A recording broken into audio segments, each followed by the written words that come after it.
Travailler sur la fonctionnalité numéro 1 du logiciel, création et la mise en forme d'un tableau. Et on va voir aujourd'hui une chose très importante dans l'Excel, c'est la validation des données. En fait, la validation des données permet de verrouiller certaines cellules afin de n'accepter que l'utilisation de certaines valeurs dans la cellule. Cela est très pratique si la cellule doit contenir un type de valeur en particulier. Je vous donne un exemple ici, comme l'exemple de la saisie de la date. C'est très pratique de verrouiller la saisie de la cellule et de n'accepter que la saisie des valeurs de type date. Lorsqu'on utilise les formules, c'est très pratique d'utiliser la validation des données, puisque si on laisse l'utilisateur faire la saisie des valeurs de type texte et on a besoin de faire des calculs numériques, ici il y aura une erreur. En ce qui concerne la validation des données, dans cette vidéo on va voir comment contrôler la longueur du texte. On va voir aussi comment contrôler la saisie des nombres, comment aussi contrôler et aussi valider les dates, comment créer une liste qui contient un ensemble des éléments. Et on va voir après comment personnaliser le message qui sera affiché lorsque l'utilisateur fait la saisie d'une mauvaise valeur ou bien d'une mauvaise donnée. On va utiliser ce tableau-là pour montrer les différents types de validation de données sur Excel. On suppose que ce tableau va contenir les informations d'un étudiant. La première colonne ici, c'est le numéro d'étudiant.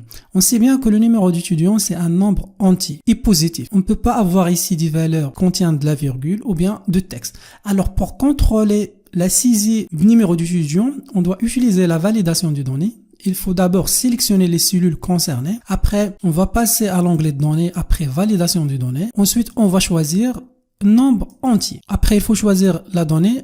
Est-ce que par exemple la donnée va être entre une valeur minimale et une valeur maximale, n'est pas entre les deux valeurs, égales, différentes de, supérieures, inférieures. Par exemple ici, on va choisir que le numéro d'étudiant doit être supérieur à 0. Après, on clique sur OK. Maintenant, lorsque je tape la valeur 5, Excel va accepter la valeur 5. Lorsque je tape la valeur 3, Excel va taper la valeur numéro 3. Lorsque je tape moins 2, voilà, Excel va afficher un message d'erreur en mentionnant que cette valeur ne correspond pas aux restreintes de validation de données pour cette cellule. Alors, je fais annuler la valeur. On suppose que je vais saisir la valeur 2 et j'ai fait la saisie de la lettre E. La même chose, Excel va afficher l'erreur et va contrôler la saisie de cette cellule.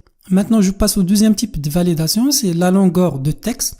On suppose que, par exemple, la longueur de la cellule qui contient le prénom ne peut pas dépasser 10, c'est-à-dire 10 lettres. Pour mentionner la longueur de texte, il faut d'abord toujours sélectionner les cellules concernées, ensuite utiliser le bouton validation de données, et après, on va choisir longueur de texte. Ici, la longueur de texte peut être la valeur minimale, c'est-à-dire le nombre de caractères, c'est 2 caractères, et la valeur maximale, on suppose que c'est 10 caractères. Après, lorsque je clique sur OK, maintenant, on suppose qu'on va saisir la première valeur. Excel va accepter la valeur. Lorsque j'essaie de saisir une donnée de la taille d'un seul caractère, par exemple E, Excel va détecter l'erreur. Il va demander à l'utilisateur à nouveau de saisir une valeur correcte. Et par exemple, nous pouvons sélectionner, par exemple, voilà. Si je fais maintenant la saisie d'un prénom qui contient plus de 10 caractères, c'est juste un exemple. Voilà, Excel, de la même chose, va afficher ce message-là et va demander à l'utilisateur de saisir une valeur correcte ou bien une valeur dont la longueur de texte est entre 2 et 10 caractères. On a vu, jusqu'à maintenant, on a vu le type nombre et le type texte. Maintenant, on passe le type date. Par exemple, ici, au niveau de cette cellule, on veut autoriser uniquement la saisie des dates. Alors, on va sélectionner les cellules concernées. Après, on passe au bouton validation des données et après, on autorise uniquement les dates. Voilà. Après, il faut ajouter une règle. On suppose que, par exemple, on va choisir les dates qui sont comprises entre, par exemple, le 1 1990 et 2002. Après, lorsque je clique sur OK, maintenant je peux faire la saisie des valeurs. Donc, maintenant, je peux saisir par exemple la valeur 12, le mois 8, 1995. Lorsque je clique sur OK, Excel a autorisé la valeur. Lorsque je tape une autre valeur, par exemple le 5, le mois 9, 1980 par exemple 6. Alors ici Excel va afficher un message d'erreur. En affichant le message suivant, cette valeur ne correspond pas toujours aux critères de validation. Maintenant, je passe au type de validation suivant. On suppose ici qu'on fait la saisie des étudiants et au niveau de la colonne sexe, on fait de la saisie de la valeur soit masculin, soit féminin. Alors ici, c'est très pratique d'utiliser une liste qui contient uniquement deux valeurs et après l'utilisateur ou par exemple la personne qui va utiliser ce classeur-là va sélectionner une de ces deux valeurs. Alors pour ajouter une liste déroulante sur le logiciel Excel, il faut d'abord sélectionner les cellules concernées, puis aller à l'onglet validation, après utiliser ou bien autoriser la liste, après il faut ajouter les valeurs. On suppose qu'on va saisir les valeurs suivantes, masculin et féminin. Ici, il faut utiliser un point-virgule pour séparer les deux, masculin et féminin. Lorsque je clique sur OK, vous allez remarquer que maintenant Excel a ajouté une petite flèche qui fait référence à une liste qui contient uniquement deux valeurs. Lorsque par exemple je clique ici, je peux choisir ou bien sélectionner soit la valeur masculin, soit la valeur féminin.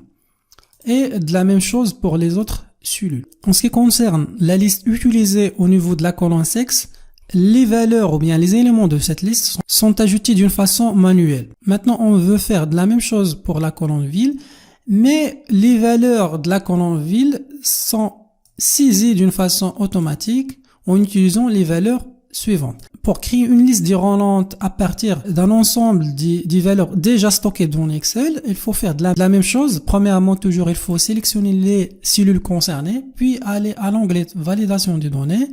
Après, choisir liste, puis on va cliquer sur source. Après, il faut choisir les valeurs qu'on veut mettre dans cette liste. Voilà, ce sont les valeurs suivantes. Après, je clique sur OK. Je reviens. Je clique sur OK. Et maintenant, lorsque je sélectionne cette cellule et je clique sur ce bouton-là, une liste qui contient 10 villes marocaines sera affichée. Après, je peux, par exemple, choisir une valeur à partir de cette liste des valeurs. Donc, jusqu'à maintenant, on a vu comment contrôler la taille de texte. On a vu comment contrôler ou bien ajouter une liste, comment contrôler les dates. Et on a vu aussi comment contrôler les nombres entiers. Maintenant, je vais passer à comment autoriser la saisie des valeurs décimales. Au niveau de la moyenne de la BAC, on va utiliser des valeurs qui sont comprises entre la valeur 0 et la valeur 20. Alors, pour ajouter ou bien pour autoriser ce type de valeur, donc il faut utiliser toujours le menu validation de données et après, on va autoriser des nombres décimales. Après, on va choisir des nombres qui sont entre 0 et la valeur 20. Alors, lorsque je clique ici sur cette cellule, je fais la saisie de la valeur 5, il va accepter 5, mais lorsque je tape par exemple 21, il y aura une erreur qui sera affichée et la cellule n'accepte pas ce type de valeur.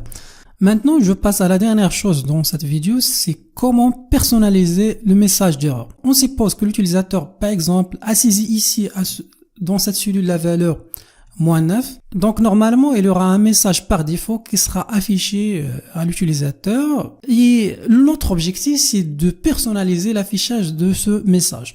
Alors pour personnaliser l'affichage d'un message, donc toujours il faut sélectionner les cellules concernées, après passer aux alertes d'erreur. Après donc on veut choisir ce qu'on veut afficher sur notre message. Par exemple, on veut utiliser arrêt ou bien avertissement ou bien information. On va choisir arrêt.